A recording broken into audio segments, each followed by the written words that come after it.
Now, today I will give an overview of some recent projects I did on augmenting human, specifically human action and human sensing in both virtual environments and physical environments.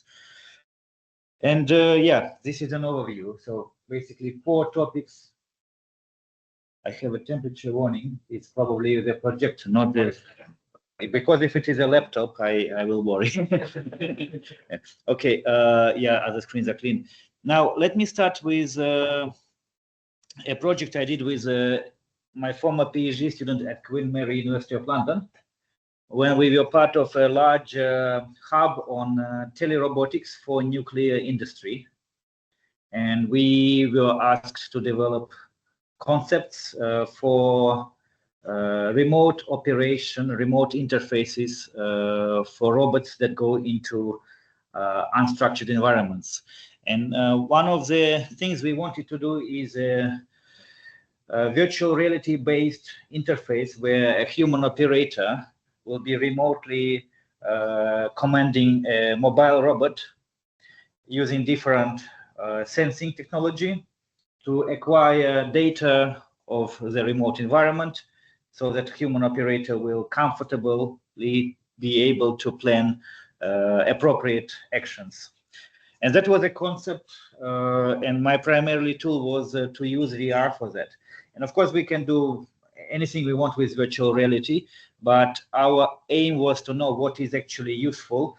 And to do that, we planned a study that led to this project when a human operator was using VR-based interface to detect, first visually explore, then tactile explore remote environments to detect cracks on mechanical objects.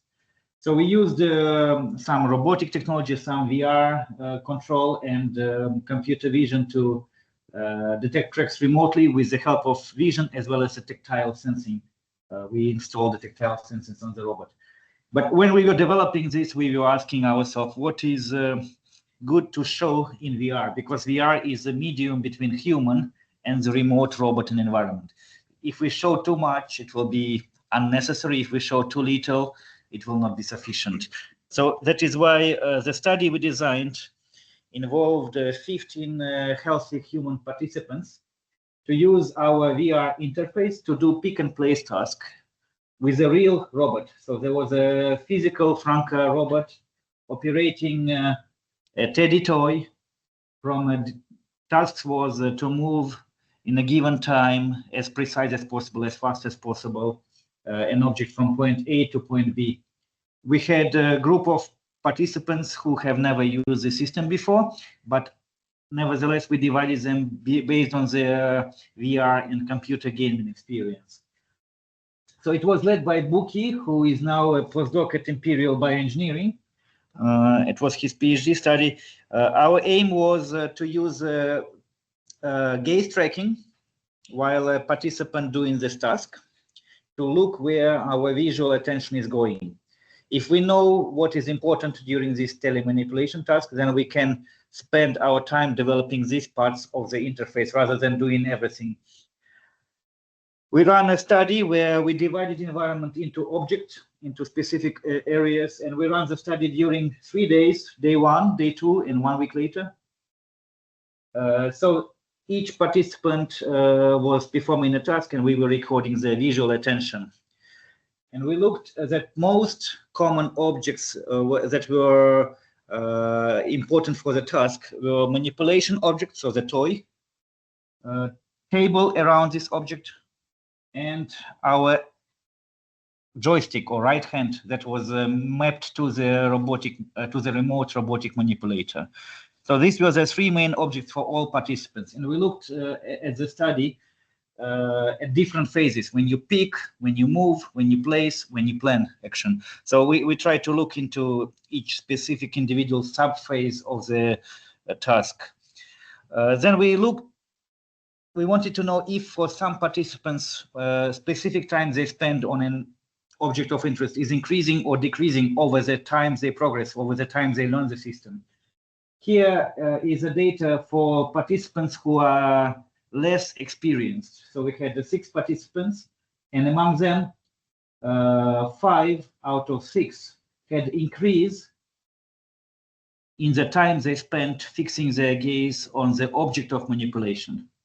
So people who had less experience in this using computers and virtual reality before, they are increasing the time they spend on the object of interest, object of manipulation. When we looked at the participants who have a high experience, who are good computer gamers, who are good VR users, they had different trends.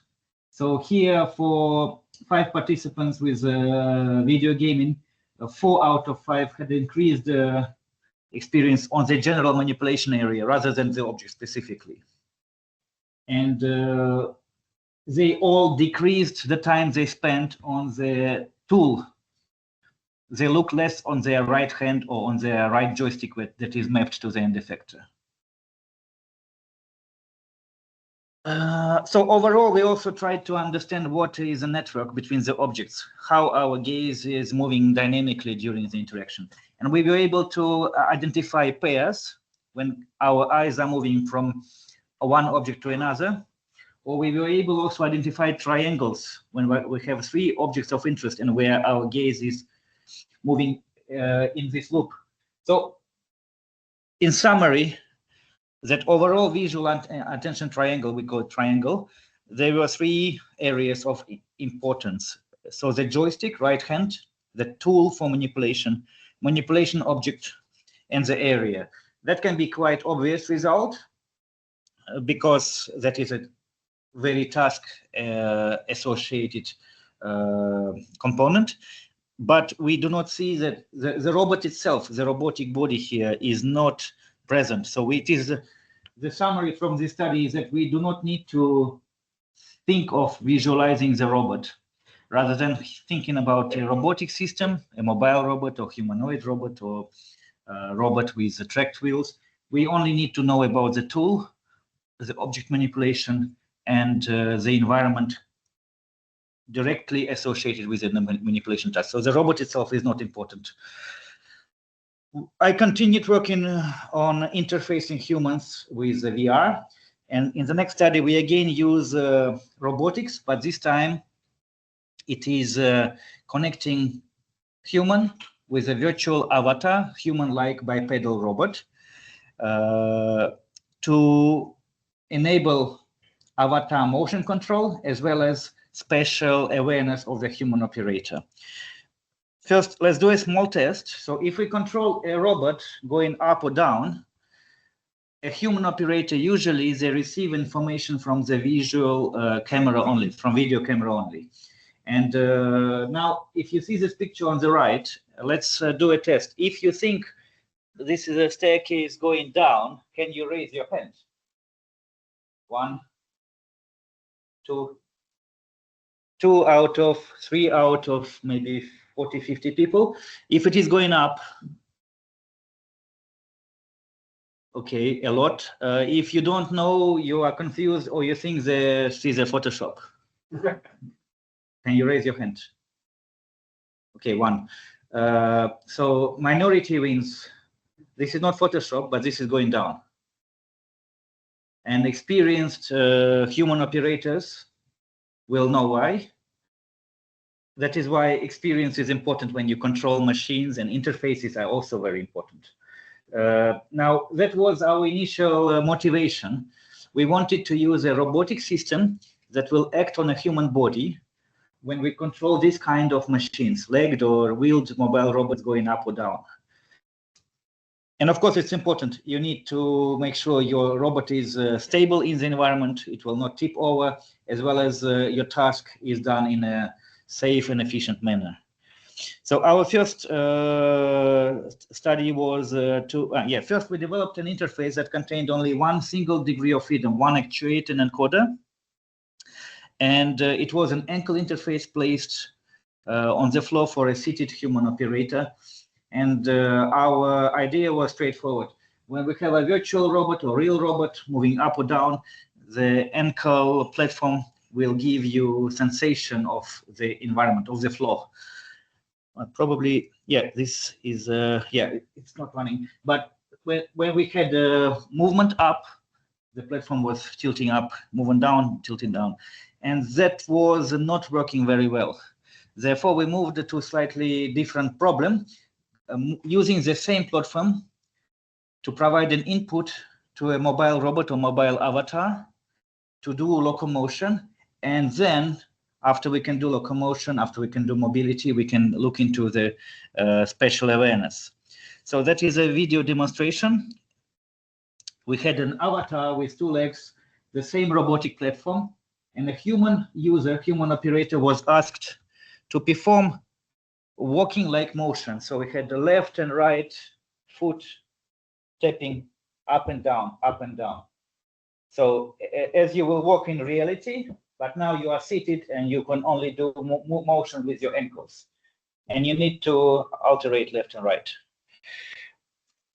We used the encoder with placed on the motor to understand what is happening with the platform and convert it into a locomotion phases. So we were able to generate walking patterns. Now, let me jump here. Yeah, so you can see the resulting walking. And after that, because it is a haptic system, because it is a haptic robot, we could also use the motor to render different haptic sensations to our legs. You could walk on a carpet, on a concrete, on tiles, on ice that can break under you, or even in water. So we could generate different sensations. That is useful for VR simulators, gaming industry, and potentially telerobotics as well. Now, some data from this study. Yeah.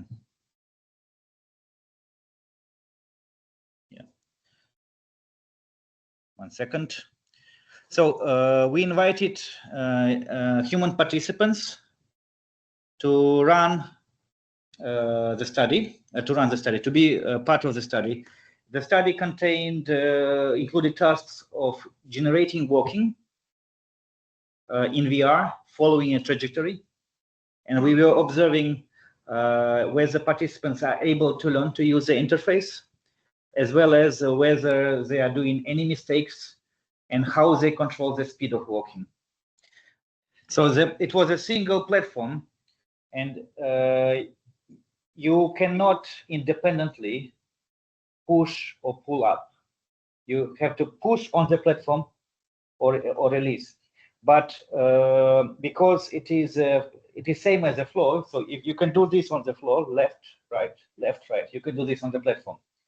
Platform will detect that it's deflecting, it's flexing, extending. We need to have an assumption. For example, you start with the left one. Then if everything goes fine, you can alternate left and right, like you can see here. This is a platform angular displacement, but the color here, green and red, corresponds to right or left foot. So our algorithm was separating this. And we also used angular velocity as additional information to make sure. So with that only, you could generate walking with a single actuator. And we used single actuator because I didn't want to have people already developed double platforms for various tasks, rehabilitation robots, but I tried to minimize number of motors and sensors used in the systems. In here, you can see that everything goes well, but sometimes, like at this point here, people do mistakes. They push 2 times with the right leg, so they miss a step. And this number, we counted the number of errors over time, and if everything is fine, the number of errors will decrease, and people are able to stabilize their movement. That is what we observed. This is a typical participant. Their input, a different color corresponds to different speed of walking. The second plot shows the speed in kilometers per hour, and it's called virtual speed. Yeah. So, and the displacement after integration. We also we were able, like I explained last time, we had a task to ask participants whether they can separate between different terrains when they walk in virtual reality. Summary across all participants, we saw that at day 0, people were learning. Next day, they were almost stabilized, and when we call them 1 week later, they are not learning again because they retain their skill. They're able to start walking comfortably at the same speed level as they did a week ago. And the second plot here shows number of errors, and we can see clearly it is a decreasing over the trials of training. So this study was about walking. So currently I'm working with a PhD student, Matteo, who developed additional interface for ankle that can generate, it is again a single motor platform. It can generate torques, and we extended it to double platform as well. Our aim is to move from walking into jumping in VR, but where a user is sitting. And I like seated interfaces because they have they are more ergonomic, they are safer, and they have more application areas. When we do telerobotics, human operators are sitting. When we play computer games, we are comfortable when we are sitting. When we do rehabilitation, participants have to sit, unless they are at the stage when they are already fully recovering, when they are able to support their body. Now, you can see here jumping in place. And this is a platform where, again, both feet are on the same platform with a single actuator. And we are able to generate jumping. This is ongoing research, so we have many unanswered questions. For example, what is a good haptic feedback here?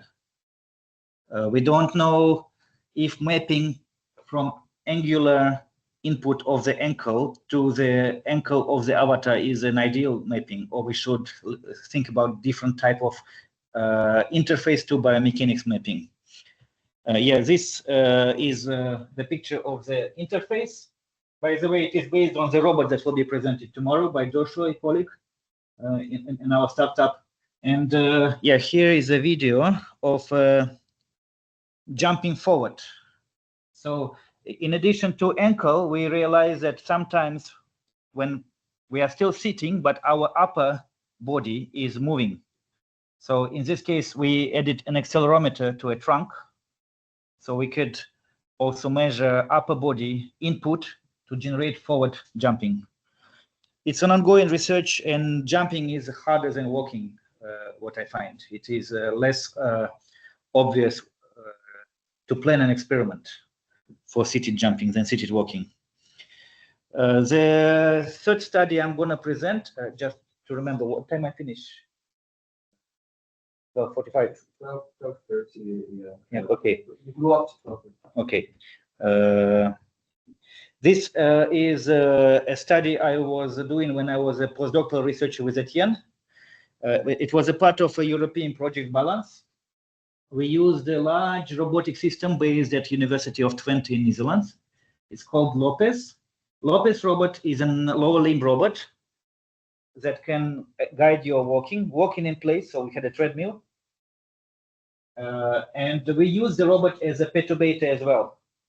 Our aim was to perturb the human body during walking and to see if robot can detect perturbation, so risk of falling, faster than human sensory motor system can do that, and act faster in a more efficient way to recover balance. For example, if my body is pushed to the right, my reaction will be to do right hip abduction.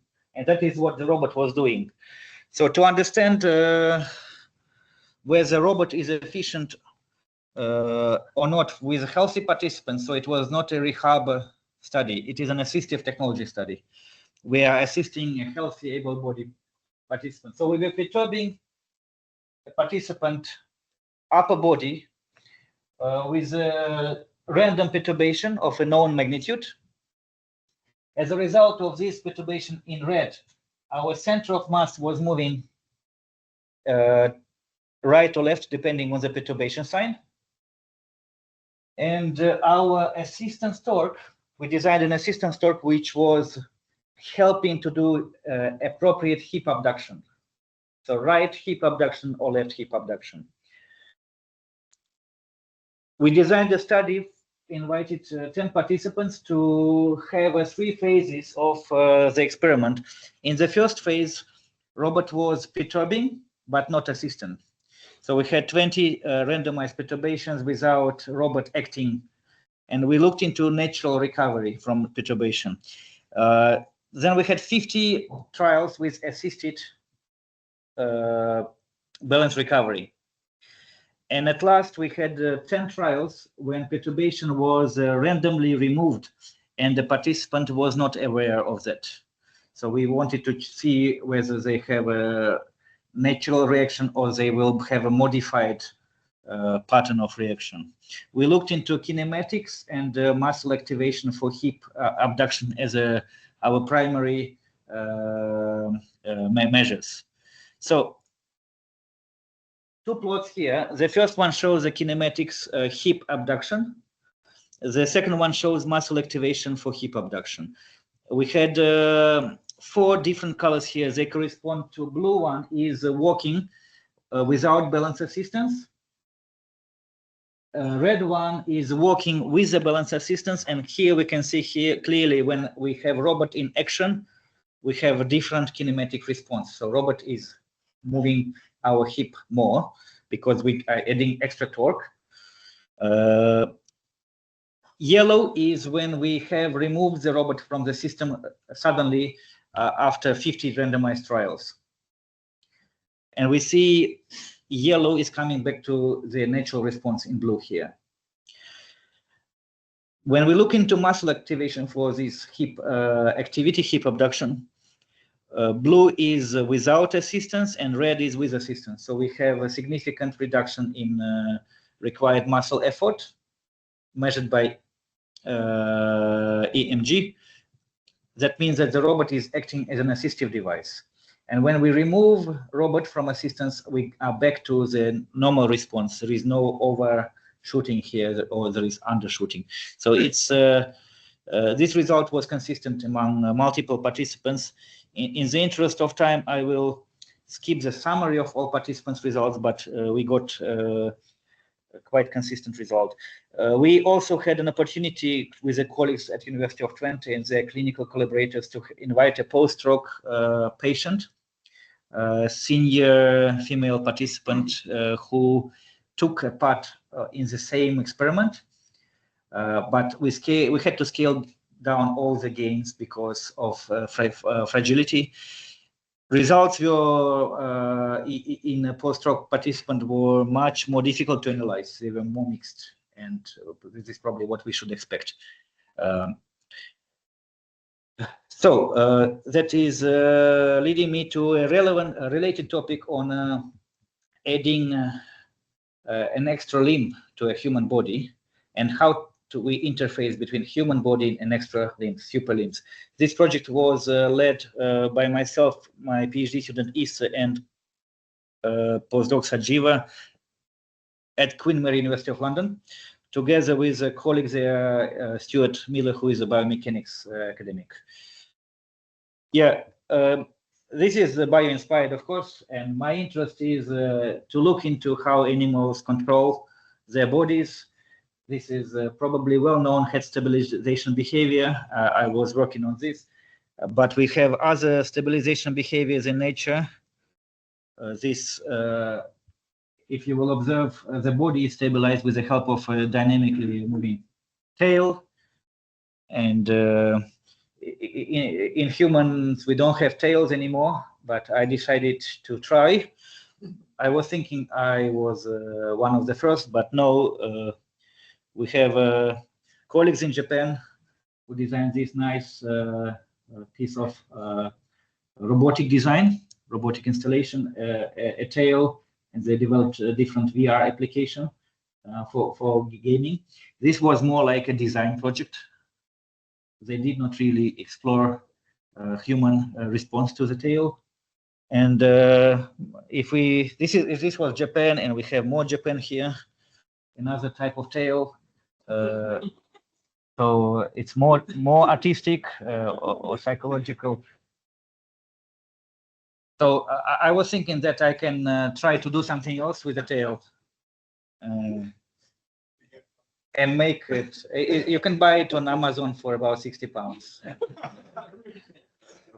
You get it on Amazon. So 60 nickel. 60 quid. Yeah. So I was thinking maybe tail can be also used in more practical applications where we need to support human bodies, augment bodies, and for example, when we do heavy load manipulation. And our aim was to design a tail. We don't know how, what kind of tail. Use it as a counterbalance that will have a dynamic and static action on a human body to maintain balance and safe environment. And of course, it should be fully automatic. So we did some kinematic analysis. These are some of the single degree of freedom options. We can have a linear displacement of a tail. We can have a reaction wheel, kind of a gyroscopic backpack. And we also can have a pendulum attached to our back, single degree of freedom. We can go to 2 degrees of freedom option, like a double pendulum attached to our back, or even a 5-bar mechanism that can generate higher forces. And if we put a heavy enough mass at the end, it means a higher overall reaction forces can be achieved. Now, we wanted to know where to go, where to start. What is the advantage of having one or the other type of kinematics? Yeah, I should include this on my slides in future. The best one is 320. Okay. Maybe more like a version. There are these easy ones with a single servo motor. They simply rotate. Motion sensing. Okay. Okay. Now, when we analyze the manipulability, in other words, what is a good mechanism that can generate required accelerations and speeds in all possible directions? We, of course, had shown in red is a 2 degrees of freedom tail will be having more options to generate required forces into different directions of the workspace. But before going in 2D, we decided let's first have 1 degree of freedom, design it, get ethical approval for studies, and see what is happening. So we took this as our design option, and Issa, he built this robot. It's a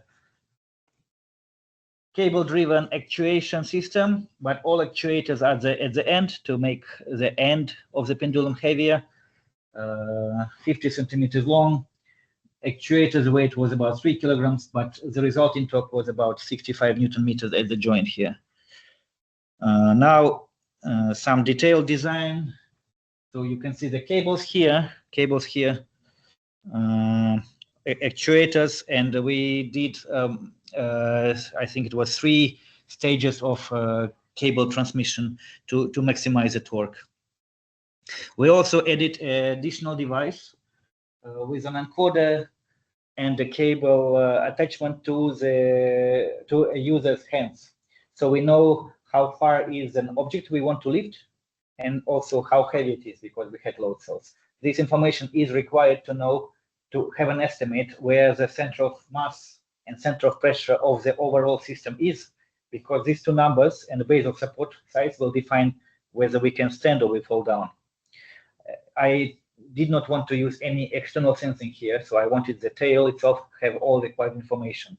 So we didn't use computer vision or motion tracking to understand the overall kinematic arrangement for the purpose of the control of the robot. We ran a study and we defined the multiple conditions. So first condition to compare to was a tail, no tail, human only and standing only. That was our benchmark for each participant, so they can, what is their capacity to maintain balance, so that basically to have some data on that. Second was condition 2, performing a task, so lifting something like 5 kilograms, while standing without having a robotic attachment. Condition 3 was tail was attached, but was powered down, so there was no power connected. So it was a passive attachment to your body. And that is important also to know, whatever we attach to a human body should not degrade performance. If it degrades without simply acting on it, it's already a bad design already. So we need to have this kind of test. And our final condition was with a tail in action. So here you can see tail is counterbalancing once we start moving forward. So we can estimate that center of mass of the overall system goes beyond the base of support. Therefore, tail is moving the center of mass back to the base of support area. And these are quick results from a single participant. Here on this plot you see center of pressure measurement in the plane of action. And center of pressure tells us that it's basically a projection of center of mass on the base of support. And if it goes too far, the risk of falling is increasing. And if it is stable in a small range, then we are balancing ourselves nicely. So when we have standing only, it's about 7 centimeters within the base of support. So we have a nice stable situation. Now, when we have without robot or with the robot doing nothing, the base of support is more than doubled. So the center of pressure projection is more than doubled, or almost 20 centimeters. So it means our ankle muscles or lower limb muscles will have to do extra job to maintain stability, or we can even fall down.